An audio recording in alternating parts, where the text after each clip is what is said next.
por las autoridades competentes de las personas individual o colectivamente frente a toda violencia o amenaza, represalia, discriminación, negativa de hecho, de derecho, presión o cualquier acción arbitraria resultante del ejercicio legítimo de los derechos mencionados en esta declaración. O sea, es decir, plantea una obligación, además de esta genérica de generar las condiciones, en la obligación específica de garantizar, de ofrecer la protección a las personas que están haciendo esta labor y que a consecuencia de su labor puedan estar teniendo una reacción, ¿no? Una violencia, una amenaza, una represalia, una discriminación, una negativa de hecho o de derecho a la exigencia, el reclamo que están haciendo de algún derecho o de un conjunto de derechos humanos. Y a este respecto también dice que toda persona tiene derecho individual o colectivamente a una protección eficaz de las leyes nacionales al reaccionar u oponerse por medios pacíficos a actividades y actos con inclusión de las omisiones. Es decir, aquí es este derecho que tienen las personas, ¿no? De tener una forma práctica, concreta, una garantía, diríamos, para reclamar ese derecho. Y aquí hay una nota que va a ser muy importante, por medios pacíficos. Y esto creo que es muy relevante. O sea, una característica que los defensores y defensoras tienen es que su reclamo de exigencia por el tema tiene que ser por medios pacíficos, ¿no?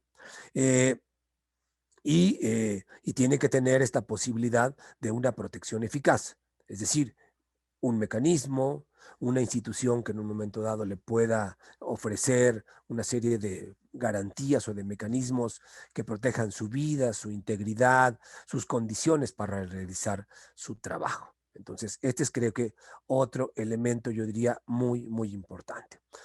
Pasamos a la siguiente, por favor. Ahora, tal vez aquí una siguiente pregunta que nos podríamos hacer es, bueno, ¿y por qué proteger a estas personas? O sea, como dirían, ¿qué tienen de especiales estas personas? Porque en el fondo lo que estamos diciendo, pues es que proteger la vida, la integridad, pues es un derecho que en realidad tienen todas las personas, ¿no? Básicamente la declaración no es que genere nuevos derechos, en realidad son los derechos que tenemos todas las personas. Lo que va a hacer es los énfasis particulares en relación a las personas que en un momento han decidido tener una actividad predominante, pública, de acción de protección a los derechos humanos. Y entonces aquí tomo un pequeño párrafo que está en este comentario a la declaración que les mostré y que dice que las defensoras y los defensores de derechos humanos son personas que actúan de manera pacífica en la promoción y protección de los derechos humanos, impulsando el desarrollo, la lucha contra la pobreza, realizando acciones humanitarias, fomentando la reconstrucción de la paz y la justicia, promoviendo derechos civiles, políticos, económicos, sociales, culturales y ambientales. En realidad es una protección prácticamente de este catálogo amplio de derechos. No es que son los que protegen la libertad o los que protegen la vida. No, son estos, pero también los que protegen el medio ambiente, los que muchas de ellas que están ahora protegiendo el derecho de libre elección, de libertad libre aceptada de las mujeres, en fin, toda esta realidad. Pero lo que me interesa es lo que sigue. Dice, el papel que juegan las defensoras y los defensores de derechos humanos es central para visibilizar situaciones de injusticia social, combatir la impunidad y dar vida a los procesos democráticos. Esto lo decía la relatora, la segunda relatora. ¿Por qué me quiero detener un momentito en esto? Pues porque, y lo digo porque sé que es un tema también complicado y particularmente puede ser muchas veces para las fiscalías, es porque lo que hacen muchas veces las defensoras y los defensores es eso, hacer visible problemáticas de injusticia, de desigualdad, de violencia, que no se quieren ver, que muchas veces pueden estar, pues yo diría, propiciadas, auspiciadas, incluso por alguna autoridad, ¿no? eh, o que socialmente son un poco incómodas o un mucho incómodas. Entonces de eso no hay que hablar, o sea, de eso no se habla. Y entonces, eso lo que hace es que los defensores cuando entran a esta tarea de hablar de estas cosas, pues básicamente lo que puede haber es que no es que estén buscando una confrontación con una persona, con una autoridad, con una empresa, sino que lo que están denunciando es una realidad concreta que está causando efectos negativos, negando derechos, vulnerando derechos de algún grupo de la población. Y ese trabajo, pues en muchas ocasiones tiene una reacción desde aquellas personas, grupos o instituciones que se sienten afectados por esta tarea. Porque puede ser que lo han hecho un tiempo sin que nadie les diga nada, sin que no se hable mucho de ello. Y entonces empezar a hablar de ello puede significar que pierdan sus beneficios, que pierdan sus privilegios, que pierdan sus prebendas, y eso puede tener una consecuencia, una acción de amenaza, de hostigamiento, incluso de privar de la vida o de la libertad o de desaparecer a la persona. Pues eso, buscando que eso que está haciendo no continúe para que no ponga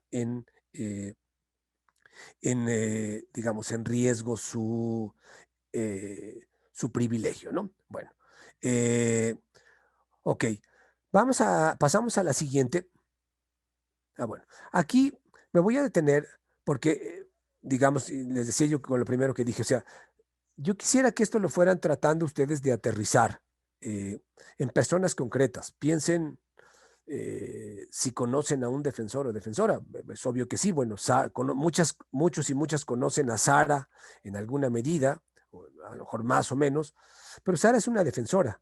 Entonces, cuando se preguntan, ¿qué es un defensor? Pues tendrían que decir, a ver, ¿qué cosas hace Sara?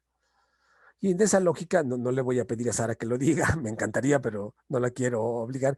Pero vamos a pasar este video de una mujer, Lady Page, que le acaban de dar a finales del año pasado un premio internacional, el premio Goldman, un premio sobre medio ambiente que es muy prestigioso a nivel mundial, y se lo dieron a ella. Entonces, vamos a ver un video, dura 5 minutos, pero porque, insisto, mucho de lo que he dicho ahora, en realidad, vamos a tratar de concretarlo en personas, como dirían, con nombre y apellido.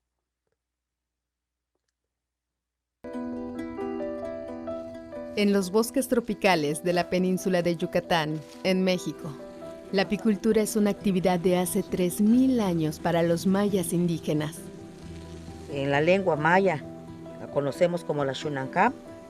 Es una abejita ancestral de nuestros abuelos.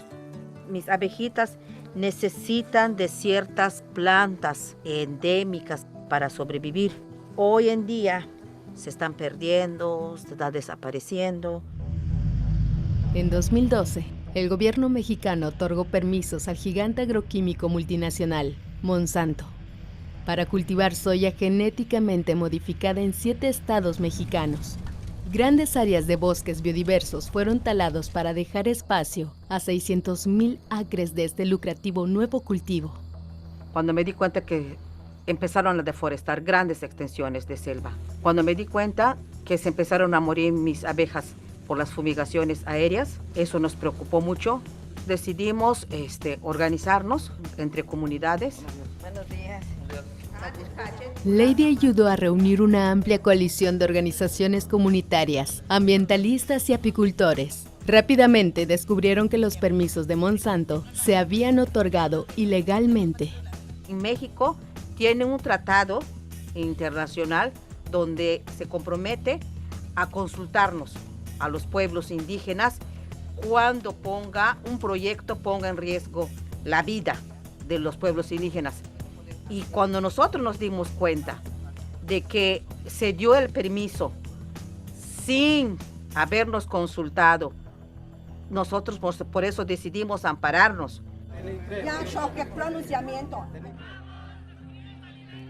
Lady y el colectivo de comunidades mayas de los Chenes lanzaron una poderosa campaña de sensibilización que recibió un apoyo público abrumador.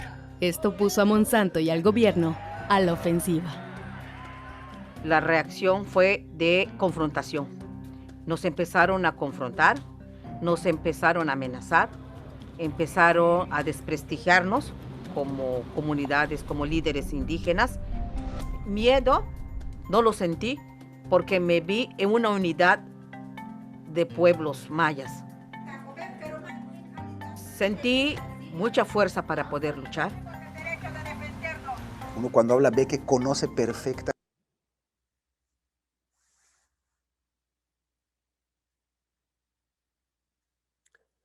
Se interrumpe. Sí, Bueno, si intento. quieres, dejémoslo ahí. Ok, Si quieres. perfecto. ¿Podemos regresar a la presentación? Sí, claro. Les vamos a hacer llegar la presentación y ustedes podrán ver el video completo.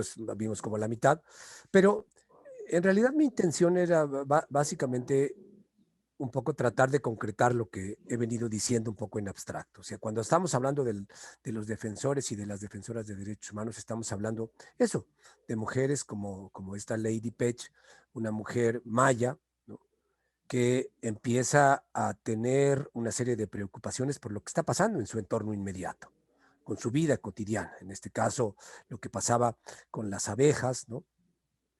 Y frente a eso, las acciones que plantea, bueno, que han sido, pues, documentar, denunciar, hacer denuncia pública, hacer uso de recursos legales para cuestionar la legalidad de los permisos de Monsanto, en fin.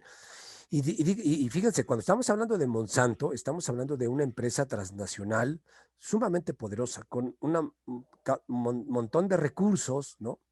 Que puede contratar a los mejores despachos de abogados, que puede hacer uso de lo que han llamado algunos como esta diplomacia de división dentro de las comunidades, de sobornar a parte de la comunidad para que los respalde y generar entonces una situación de riesgo. Entonces, lo que aquí quiero volver a insistir es que frente a la pregunta, ¿quién es una persona defensora de derechos humanos? Es, pues, vamos a decir, una persona normal, ordinaria, ¿no? Pero que ha decidido, a veces por la necesidad, a veces por convicción, a veces iniciado por una necesidad, pero luego haciendo esa convicción, para proteger, para garantizar, para defender un derecho o un conjunto de derechos. En este caso, pues estaba ella defendiendo, pues, el derecho, por un lado, a la consulta que tenía su comunidad, pero también al tema del medio ambiente sano, o sea, a mantener. ¿Por qué? Pues porque, digamos, está todo el asunto de cuáles son los efectos en un momento dado de los cultivos transgénicos, en este caso, en relación a las abejas como parte, pues, de una vida, de una economía incluso de la región, porque es parte de lo que permite la sobrevivencia de muchas familias en la península de Yucatán, en lo que es ahora Yucatán y Campeche. Bueno, vamos a seguir un poco más adelante y para que pasemos a un intercambio que ojalá, espero que podamos dedicar algunos minutos. Pasamos a la siguiente, por favor. Ahora, entonces decíamos, todo esto que he dicho básicamente tiene que ver con la declaración de los defensores y las defensoras, que esta es una referencia que tenemos que tener. La segunda, pues, sería la Ley para la Protección de Personas Defensoras y Periodistas, publicada el 25 de junio del 2012. Aquí ya tenemos una definición más específica, o por lo menos una definición. Y en el artículo 2, en la ley se define que a los defensores como las personas físicas que actúan individualmente o como integrantes de un grupo, organización o movimiento social, así como personas morales, grupos, organizaciones o movimientos sociales cuya finalidad sea la promoción o defensa de los derechos humanos, ¿no? Entonces, otra vez vuelve que lo que define a los defensores son personas físicas que actúan ya sea en lo individual o bien como forman parte de un grupo, de un colectivo, de una organización, de un movimiento,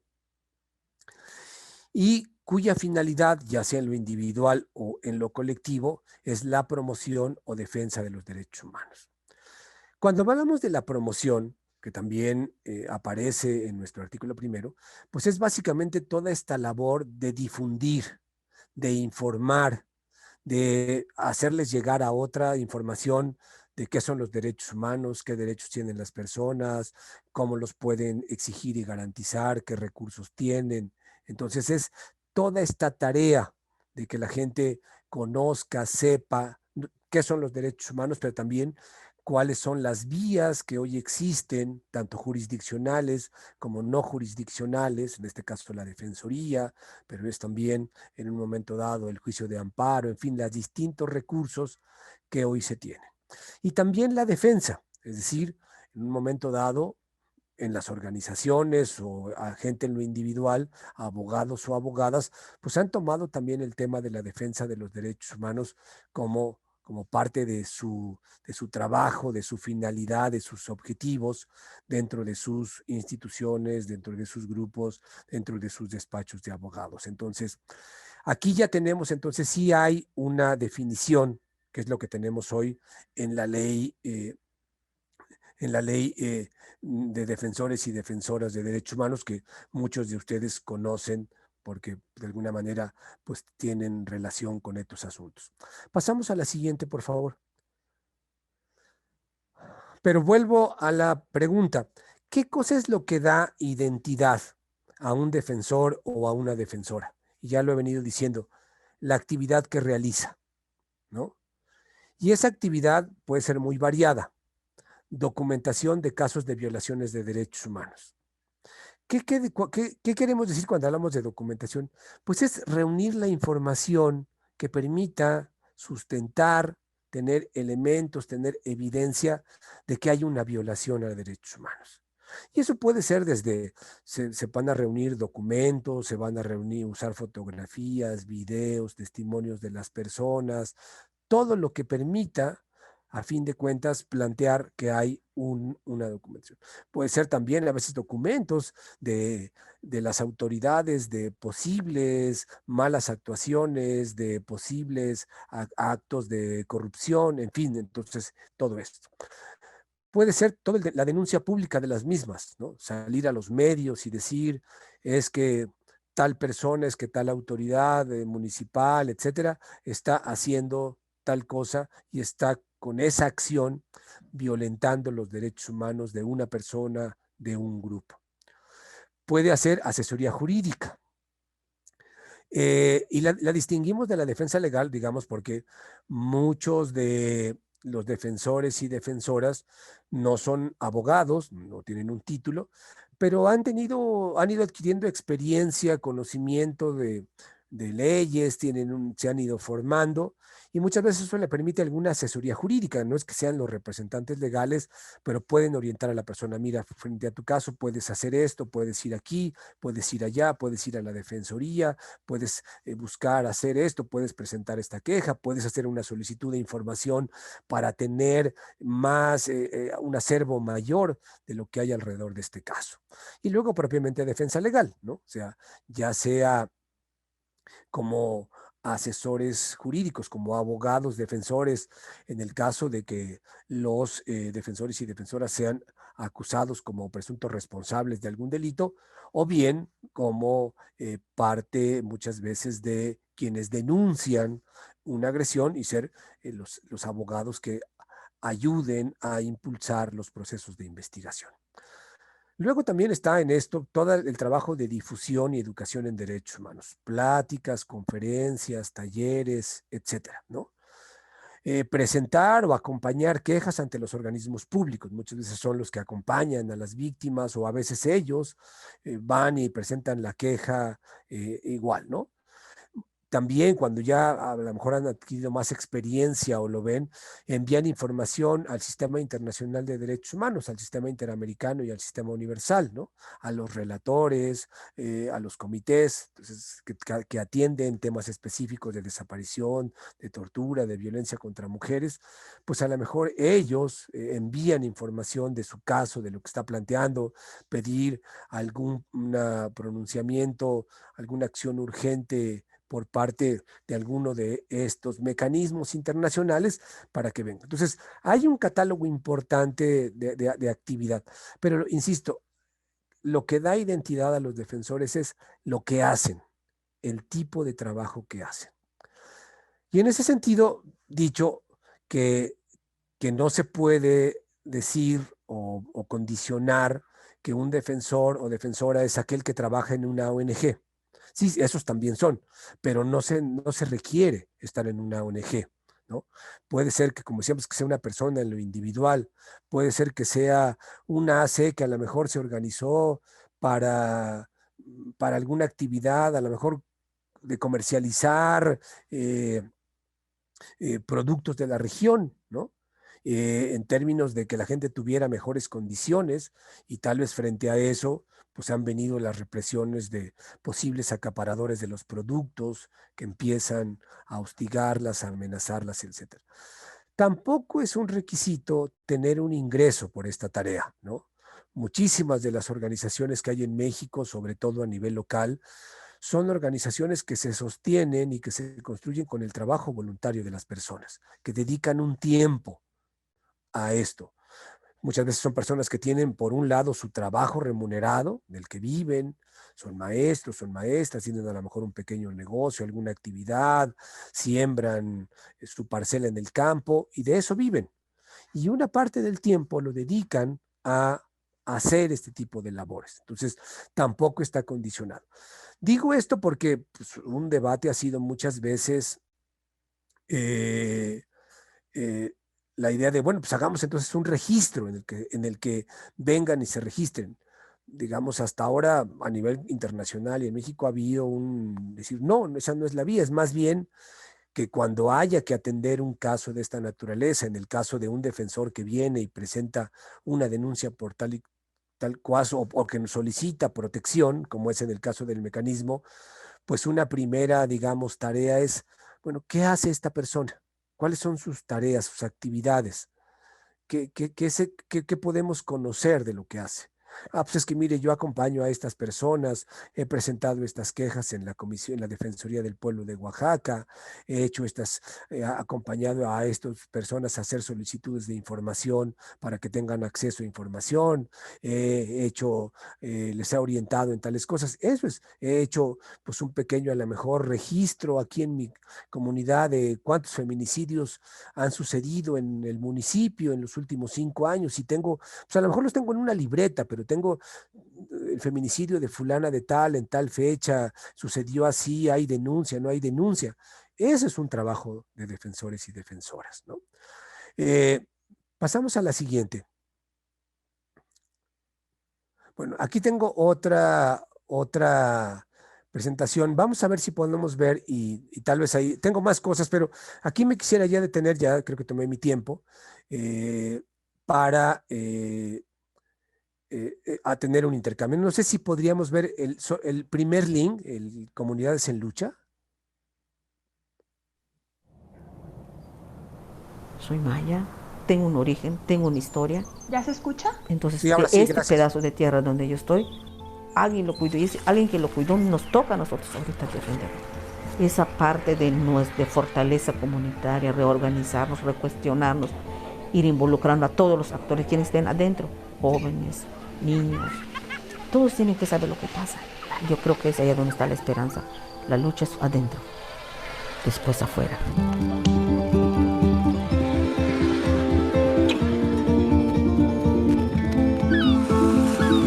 Sentimos que con el movimiento estamos defendiendo el derecho de mucha gente a tener una calidad de vida mejor, a tener una biodiversidad que aún tenemos y que debemos de cuidarla, ¿no?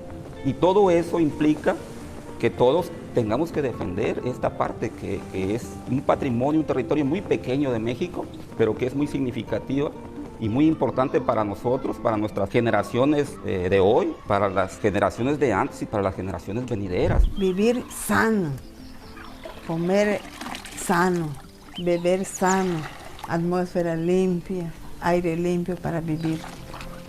Eso es lo que quiero para mí, para toda mi comunidad, para mi familia, para el mundo entero.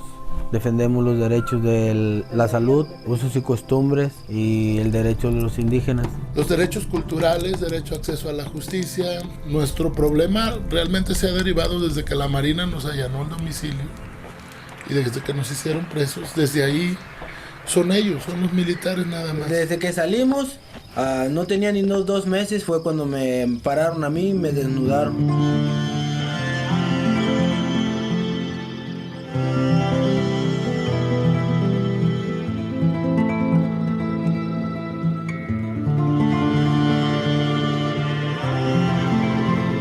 Ya no existe casi las abejas.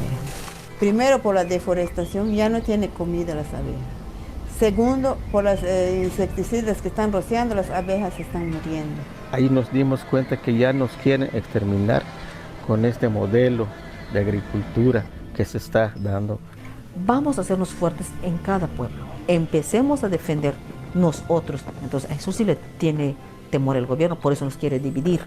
El mismo gobierno que nos va a afectar y hay que se defienda. Todos los que estamos aquí en esta zona, yo creo que le tenemos un gran amor a este río, porque sentimos que lo vamos a perder. Si no hacemos acciones concretas y acciones colectivas, lo vamos a perder. Y nunca más vamos a volver a tener una zona tan bella como la que tenemos hoy. Y por eso yo dejo mi casa, porque sé que en mi lucha me están apoyando. Me apoyan en la casa, me apoyan en la comunidad, me apoya la gente.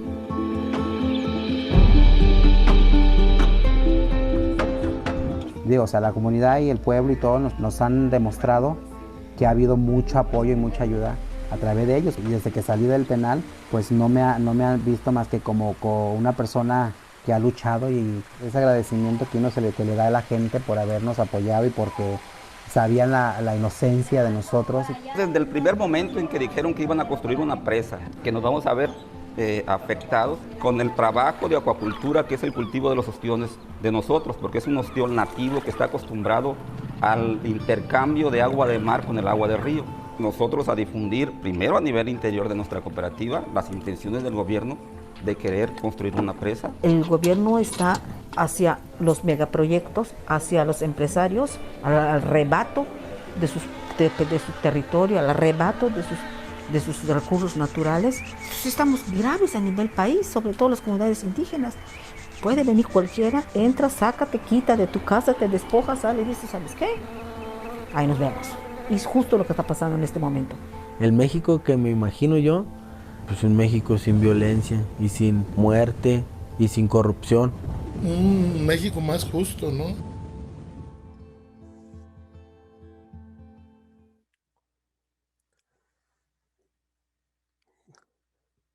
Gracias. Regresamos a la presentación. Voy a mencionar 3 o 4 últimas cositas, muy breve, y abrimos ya. Ahora, con esta idea básicamente de lo que he planteado hasta ahora, a los defensores y a las defensoras, lo que los define su actividad. Entonces, digamos, la gran pregunta es cómo podemos... Pasamos a la siguiente.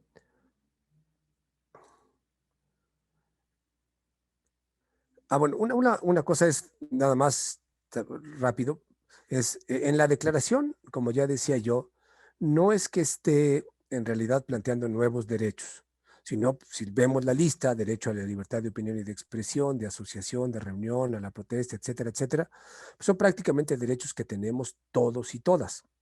Lo único es que trata de adecuar estos derechos, el ejercicio de estos derechos, a este rol de las defensoras, de que hacen un trabajo en apoyo o en exigencia de derechos agrupados, muchas veces confrontando algún tipo de interés.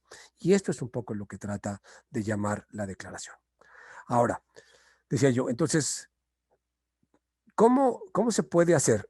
Y déjenme contarles, yo formé parte de de la primera Junta de Gobierno del Mecanismo para la Protección de Defensores y Periodistas de 2012 a 2006. Y uno de los primeros retos que se enfrentó el mecanismo es ese, la respuesta de quién es un defensor y quién no. O sea, ¿cómo sabemos si a la persona le tenemos que dar protección o no? Entonces hubo todo un trabajo en términos de generar una serie de criterios que eran esto, y entonces pues, desde una serie, digamos, como de preguntas o de informaciones que había que obtener de la persona, más en esta lógica de a ver usted qué hace, qué tipo de actividad, etcétera, ¿no? Para poder tener esta documentación. Sé que no es fácil porque un problema que se tiene es que muchas veces los defensores parten de la desconfianza y de decir, yo a usted no le cuento nada, ¿no? Esa es una realidad. Entonces, bueno, creo que ahí hay todo un trabajo de cómo ir obteniendo esta información. Hoy, pues muchas veces son redes sociales, en fin, o sea, como saber qué es lo que hace, cuál es la actividad. Pero creo que aquí va a ser muy importante que ustedes puedan generar algún tipo de criterios o de indicadores de cómo hacer ese trabajo para no generar demasiada disparidad, porque en el principio, pues en el mecanismo al principio, pues era como, yo diría, arbitrario decidir si la persona era defensora o no, hasta que ya hubo una metodología y una serie de criterios que fueron finalmente ayudando. Creo que esa sería. Una segunda, pues es que creo que también ustedes, digamos, particularmente la Fiscalía, pero también la Coordinación de Derechos Humanos, pues seguramente hacen este trabajo de monitorear las situaciones, digamos, de conflictos sociales que hay en el Estado, y que en Oaxaca sé que hay muchas, ¿no? Pero ese es un tema, o sea, tener ubicadas cuáles son esos conflictos, como para poder ustedes incluso, idealmente, llegar a lo preventivo, pero al menos para decir, bueno, es que este defensor que viene de tal región, ¿cuáles son los conflictos finalmente que están en la zona y a la que él podría estar vinculado? Vinculado en términos de que a lo mejor está denunciando, de que a lo mejor está apoyando, de que a lo mejor está impulsando una movilización, un movimiento, etcétera, y eso les puede dar finalmente elementos de información para plantearlo. Es todo esto que se ha presentado, pues digamos ahora, en generar estos planes de investigación que puedan considerar en el caso de investigación de delitos. Creo que este puede ser otra cosa, planes de investigación, donde una base tendrá que ser qué hace esta persona, qué intereses está afectando, quiénes podrían ser posibles procesos digamos, que se están beneficiando con agredir, con callar, con intimidar o de criminalizar, que muchas veces esto de la criminalización es hacer uso finalmente de los recursos penales para inhibir el trabajo de la persona, que puede ser presentar una denuncia en contra de la persona por un delito que pues, probablemente no cometió, que al final a lo mejor se demuestra, pero que puede significar meses o a veces años privado de la libertad, como un medio, digamos, de criminalizar su trabajo, ¿no? Entonces, creo que ahí hay una tarea importante. Digo esto también porque mientras no haya un avance en alguna medida de la efectividad de las investigaciones, eso termina siendo un aliciente para que alguna persona que tenga poder político, poder económico, lo pueda aprovechar. Cuento sin entrar en detalles, pero uno de los casos, no hace mucho, de un defensor, en realidad fue más bien un periodista de un municipio, fue amenazado, hostigado.